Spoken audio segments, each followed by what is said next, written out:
नमस्कार, सत श्री अकाल, आदाब। मैं आपका दोस्त Naveen Rajput Cosmo care and hair transplant clinic में साथियों आपका बहुत बहुत स्वागत है। आज हम बात करेंगे हेयर थिनिंग, बालों का पतला होना। बहुत सारे मेरे फ्रेंड्स, मेरे दोस्त क्लिनिक विज़िट करते हैं, मेरे पास आते हैं कि सर हमारे बाल पतले हो गए हैं। कुछ फीमेल्स क्लाइंट्स भी आते हैं कि बाल पतले हो रहे हैं।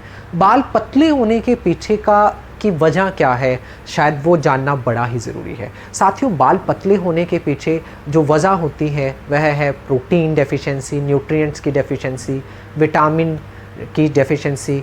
तो अगर आपका बाल पतला हो रहा है तो आप तुरंत ही अपने किसी अच्छे आसपास किसी अच्छे डर्माटोलॉजिस्ट या हेयर एक्सपर्ट से कंसल्ट करें। बाल पतले होना के पीछे का जो रोल होता है वो प्रोटीन एक बहुत ही महत्वपूर्ण रोल अदा करता है बाल को बनाने में, क्योंकि 95 to 97% जो बाल है वह क्रेटिन प्रोटीन का बना हुआ है।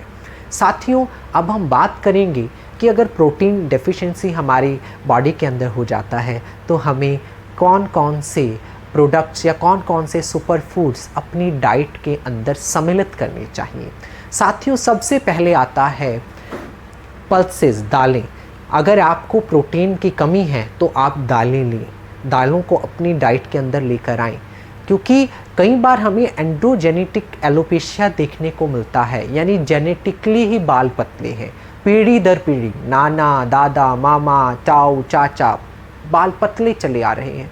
तो कारण क्या है कि उनके जो जीन्स के अंदर जो पीढ़ी दर पीढ़ी प्रोटीन का जो डेफिशिएंसी है वो लगातार बरकरार है। अगर आप उस चीज़ को अब मैनेज कर लेते हैं या वो प्रोटीन का इंटेक आप प्रॉपर करते हैं तो डेफिनेटली आपको बहुत फ़र्क देखने को मिलता है और दिख भी रहा है क्लाइंट्स के अंदर। साथियों, इसके बाद पल्सेस हो गई। पल्सेस के बाद जो लोग एग वगैरह खा सकते हैं तो वह पर डे अपने 4 एग भी अपनी जो डाइट है उसमें सम्मिलित कर सकते हैं।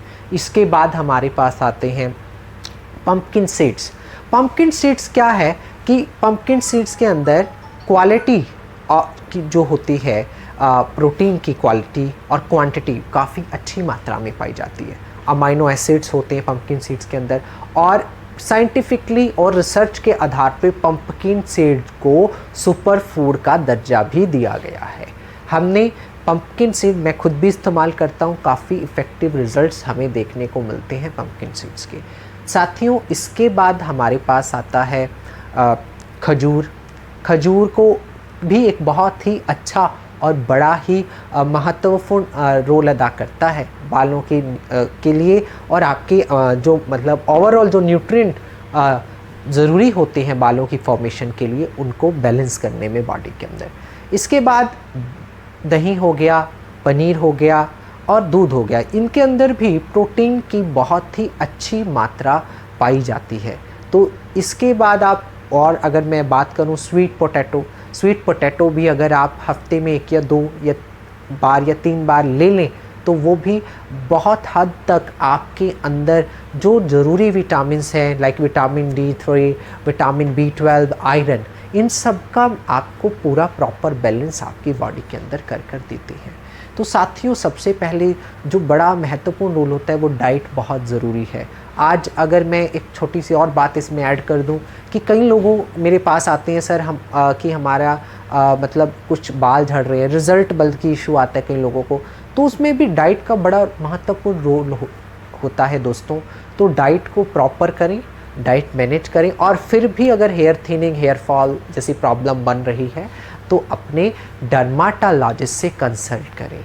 और फिर भी अगर आपको कोई डाउट क्वेरी है तो नीचे दिए गए नंबरों पर आप डायरेक्ट ऑनलाइन कंसल्टेशन और यानी मुफ्त परामर्श मुझसे डायरेक्ट ले सकते हैं, वीडियो कॉल के माध्यम से भी, ऑडियो कॉल के माध्यम से भी।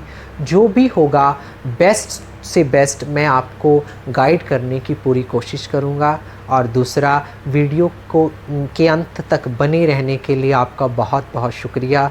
अगर आपको वीडियो अच्छी लगी हो तो चैनल को लाइक, सब्सक्राइब और वीडियो को शेयर ज़रूर कीजिएगा, ताकि उन तमाम दोस्तों की मदद हो सके जो आजकल मेडिसिन यानी ये जी मल्टीविटामिन खा लो, वो खा लो, ये खा लो, जो मेडिसिन तक अपना जीवन सम्मिलित कर कर रह गए हैं। क्योंकि नेचुरल पर जाओगे तभी अच्छे बाल पाओगे, ये मैं आज ही कह रहा हूँ। धन्यवाद।